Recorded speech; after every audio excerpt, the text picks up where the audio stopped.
3500 கனஅடியை விடுங்க. தமிழகத்துக்கு காவிரியில் வரப்போகும் 10,000 கனஅடி நீர் ஒரே இரவில் மாற்றம்.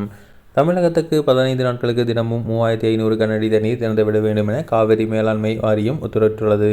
ஆனால் இன்னும் தண்ணீர் திறக்கப்படவில்லை. இந்த நிலையில்தான் 3500 அடிக்கு பதிலாக 10,000 கனஅடி தண்ணீர் காவிரியில் திறக்க வேண்டிய நிலைக்கு கர்நாடகா தள்ளப்பட்டுள்ளது. கர்நாடகாவில் உள்ள KRS மற்றும் கபினி அணைகளிலிருந்து நேரடியாக காவிரியின் தமிழகத்துக்கு தண்ணீர் திறக்கப்படும்.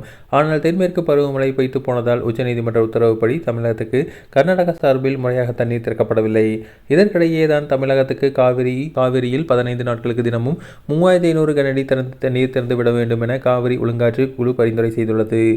ஆனால் தற்போது வரை கர்நாடகா தண்ணீர் திறக்கவில்லை. பருவமழை போதிய அளவு பெய்யவில்லை. இதனால் கர்நாடகாவில் குடிநீர் தேவைக்கு மட்டுமே தண்ணீர் உள்ளது என கர்நாடகா கூறி வருகிறது.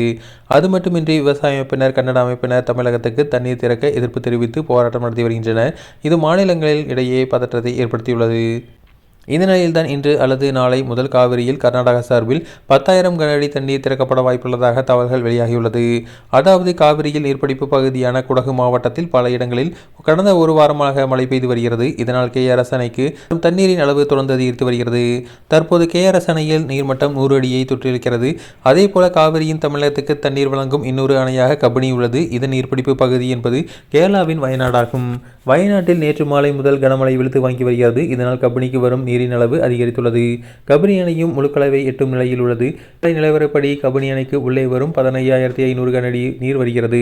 தற்போது அணையின் நீர்மட்டம் கொள்ளளவை எட்டப் போகிறது. இதனால் கபினி அணையின் பாதுகாப்பு கருதி தமிழகத்துக்கு தண்ணீர் திறக்க வேண்டிய கட்டாயம் ஏற்பட்டுள்ளது.